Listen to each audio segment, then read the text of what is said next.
Under Kamala and her economy, millions of Americans, she has no idea about an economy. She's not a smart person. She's a low IQ individual. She is. She is. She's a low IQ person. That was an angry and clearly very aggrieved Donald Trump speaking at the Turning Point USA conference in Atlanta. And of course, we expect Donald Trump to project as much as possible in his speeches as he becomes more insecure about his own cognitive decline, his own low IQ, as he would like to phrase it. But these personal attacks on Kamala Harris are just so sad from Trump, not only because they make him look ridiculous. Actually, I love that they make him look ridiculous, but they are also off-putting to voters. So as we always expect, when Donald Trump is doing something and that thing is speaking, it is bound to backfire. And that is exactly what happened in tonight's disaster of a speech. But not only were the things that Donald Trump saying, the things he was saying backfired, the things that he was unable to say also backfired, because Donald Trump lost his ability to speak, shocked this crowd, really, in doing so, and we are going to get into all of that. But before we do, if I could quickly ask you to leave a like on this video, and if you enjoy our channel, to hit that subscribe button. It really goes a long way. It means the world to me. Now let's get into this, the rest of this crazy speech from Trump. But the best is 60 Minutes. They changed her answer. Should I sue them? Should I sue? Should we sue 60 Minutes and CBS? No, think of it. They asked her a question on 60 Minutes, which is news. You know, these companies have to get licensed, and in the licensing it says they have to be honest. They gave her a question. She gave an answer that was from a loony bin. They said, we can't have that. They took the answer out in its entirety, threw it away, and they put another answer in.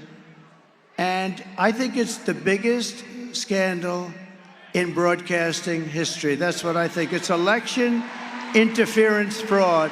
The party of free speech continues to focus on wanting to strip CBS and apparently several other media outlets of their licenses. Is this really? So this is what free speech is all about? Because it doesn't seem like it.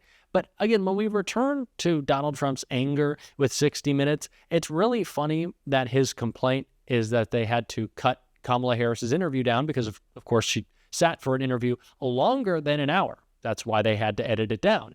Something Donald Trump is not able to do. And we know that because he wouldn't even show up, because he is terrified of actual questions. He is terrified of having to speak because, like I said, and I always do, when he speaks, it backfires. And that is why he is so angry and lashing out like we see in this clip right here.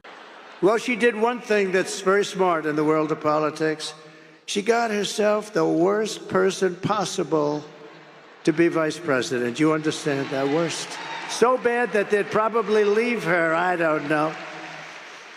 And by the way, how good is J.D. Vance? How good is J.D. Vance? Right? Funny for Donald Trump. Again, how much projection can this guy possibly do? But funny of him to say that Kamala Harris has the worst running mate ever when he has J.D. Vance. And it kind of almost like set off a light bulb in his head. He's like, worst running mate ever. That reminds me of J.D. Vance. I know that's not actually what he was saying, but you can kind of see the dots being connected there. And if that's actually what he was thinking, then kind of an astute observation by Trump. But we rarely see those. It's mostly just mixed ramblings and word salads like we can see right here. Stand up here. Nobody writes about this stuff. And I wish I put it on tape, but every time I say, oh, I'd love these conversations. I could tell you with Italy what I did. I could tell you. Here's the problem. Every time I think about I want to tape every conversation. The problem is then I start thinking about Richard Nixon did that. And I say, you know, let's do without the tape. We'll do without the tape. No, every time I said, did we record that? No, sir, we did not. What is he even talking about at this point? And he's been doing this bit lately about the phone calls he wished he could have recorded and all the things no one knows about. One of those was apparently stopping a war, which we're going to get into in the next clip. But such a weird comparison for Trump to make, him and Nixon, I guess, two criminals. So that stays on Trump's brain. But like I said, he wants to talk about wars that he didn't stop, that didn't happen. And we can see that in this clip right here. As many as you have no idea what I did in the White House. I stopped wars with France.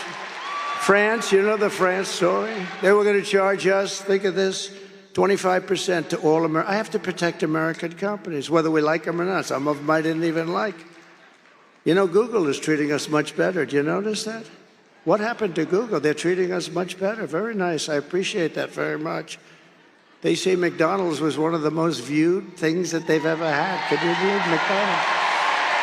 Please let me know in the comments if you have any idea what he is trying to talk about. I don't think he knows what he's talking about. He clearly never does. And it's the reason why he can barely speak, like I said, at this point. And we saw two examples of that. The first really just making the crowd go silent. They wanted to clap, but they just couldn't because it was a mess. Okay, how about we just check it out? Terminated so fast.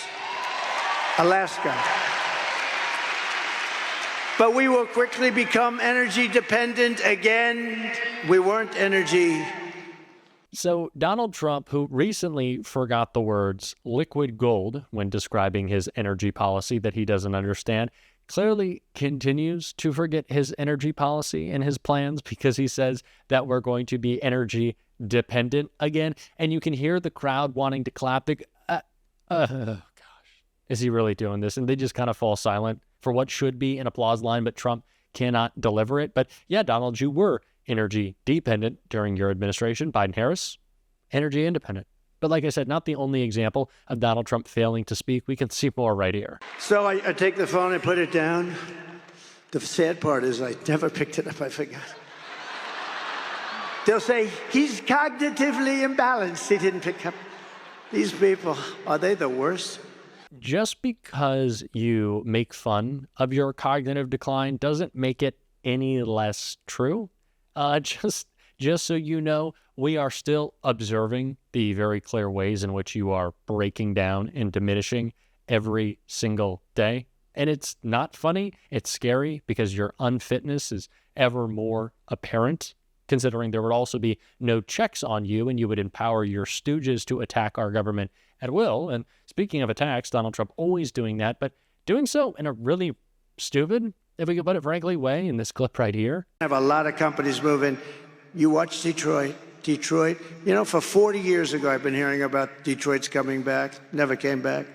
Donald Trump's attacks on the city of Detroit have been so disastrous for his campaign that he is doubling down. Just the other day, we saw Kamala Harris with a Detroit versus everybody shirt, really just embracing Donald Trump's attacks on the city in a state that he would want to win in this election, but he cannot control himself. It's why we always say every time he speaks, it's bound to backfire. It's why his handlers do not want him doing more speaking events. They do not want him doing interviews. They don't want him in any setting in which people can hear him. And I agree with that. I don't want to hear him anymore either. Let's just do one of those and throw away that key. Because every time he speaks, it's ridiculous. Just listen to this fake story right here. Last week, I spoke in front of the Economic Club of Detroit, and I spoke about cars, and I talked about this plant.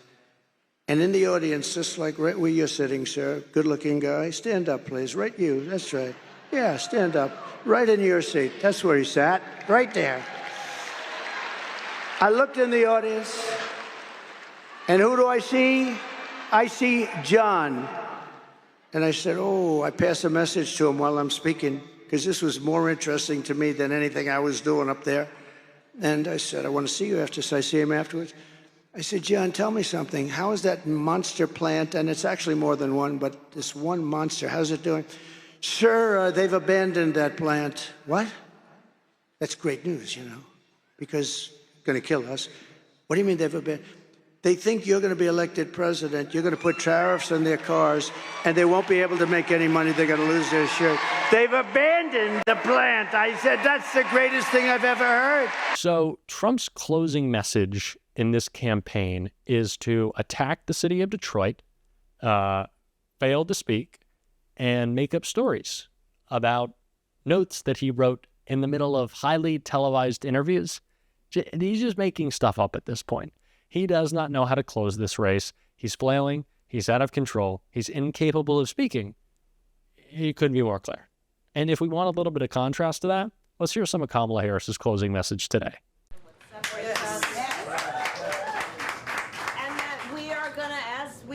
it turned the page on an era that was about trying to have people point fingers at each other, trying to suggest that there are these issues that divide us when the most fundamental important issues we care about unify us. And so you all are putting that into action every moment of each day. You've been doing this work. We have 13 days to go. And I am so deeply thankful to you. You are having an impact on, for the most part, people that you may never end up meeting, because your work here will impact people around the country. Understand that. Kamala Harris is bringing positivity to the campaign trail. Kamala Harris is talking about the way that government can positively affect people's lives, doing the difficult but important work of governing, out on the campaign trail, inspiring and bringing us together under a big tent. And Donald Trump is, I don't know, making stuff up, attacking immigrants, pushing conspiracies, going crazy. Can the contrast be clear? No, it can't. So let's continue to talk about it. Let's continue to work. And we're going to be doing so every single day on this show. And if you want to support that, as always, you can hit that subscribe button. You can leave a like on this video. And if you stuck around to the end, drop a blue heart in the comments. And until next time, I'll see you soon.